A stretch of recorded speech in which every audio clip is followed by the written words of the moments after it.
Alright guys, so we just went over filling out the purchase agreement, but now we need to get everyone to sign it.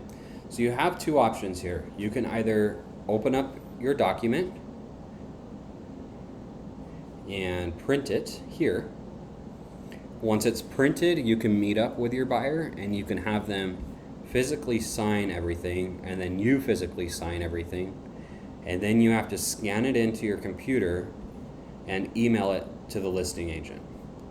Or you can do digital signature.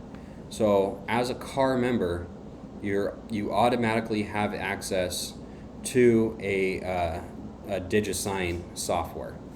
So in ZIpForms, in your transaction, open up the eSign tab. You don't have any signature packets in here yet, so you won't see any. You click the New button on the left here, New. Now you're going to go over what forms we want to get signed. So we got a bunch of forms in our transaction, but what ones do we need signed in regards to submitting our initial offer? So we're going to need the residential purchase agreement. That has to get signed. Cover sheet never gets signed. That doesn't go to anyone. It stays in your transaction. If it's contingent on them selling their property, you're going to need that form to get signed. If there's another agent on the same transaction, that needs to get signed. If it's FHA or VA, then this needs to get signed, and so on and so forth. So just make sure you know what forms you want to get signed. For the sake of this video, we'll only do one form. We'll do the residential purchase agreement. Now, if it's a form that is not in your transaction already, if it's on your desktop, that's okay.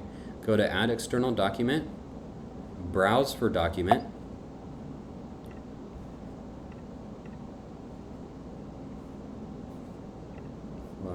hold on. Add external document, browse for document. Okay, well, it's glitching out on me, but that's how you do it. You click browse, it'll pull up a Finder tab, and you can go to wherever the document is in your computer, and it'll plug it in. Okay, so now we've chosen what document we want to get signed. Now we need to figure out who's going to sign it. Okay, so our buyer is going to be the first one to sign. We want to go last when we're getting stuff signed, so that you know when it's done. Okay? So Joe's going to sign, and then it's going to come to me. This is all done through email. You can see it has our emails here, and now it's going to create this signature packet, and you have to fill it in. There are easier ways to do this through other softwares, but I'm just showing you the basics right now. Okay, so this is our offer, right? So it automatically started plugging in our signatures. Makes it super easy. Now, if a box is wrong, you can grab it and move it. Move it where it needs to go. If this is a document that you pulled off of your desktop, it's not going to have these automatically in here.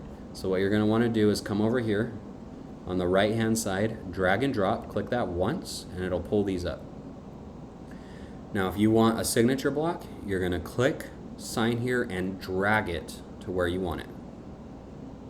I want it there. Oops, you made a mistake. That's okay. There's a little trash can signal right here. Gone. Now if you just need their name, Joe Smith, right there. Okay? So you're going to want to scroll through your offer, make sure every signature block has who's needed.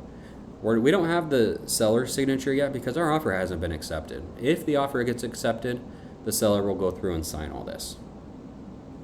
Okay, looks like it's appropriate there. I don't have a signature block for the listing agent. If the offer is accepted, he'll go through and sign. Okay, looks all good, and then it drops initials. So the way that you drop initials, if it doesn't do it for you, is to come back over here on the right-hand side, and there's the initial here. So you're going to click it once and drag it to where you want it. Okay? Oops, you made a mistake. No worries, there's a trash can. There you go. If you need a date, you do that, and it'll populate the date on whatever day it is that the buyer signs. Okay? I don't need a date there, so there's the trash can. So you're just going to go through, make sure there's an initial everywhere. There needs to be one.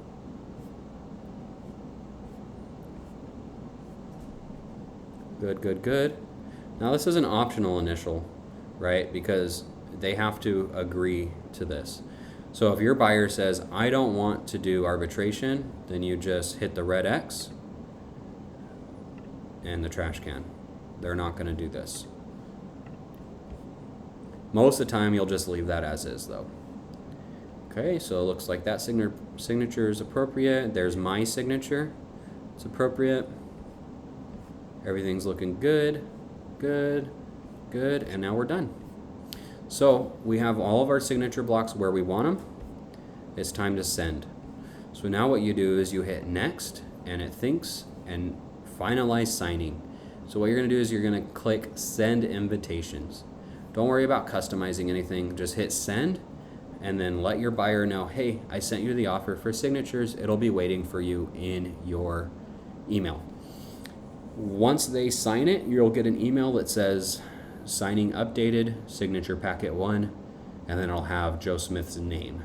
So you can kind of keep track of who's in there signing what. If you have multiple buyers, you know which ones of them have signed and who hasn't. So that's it on sending signatures. Now,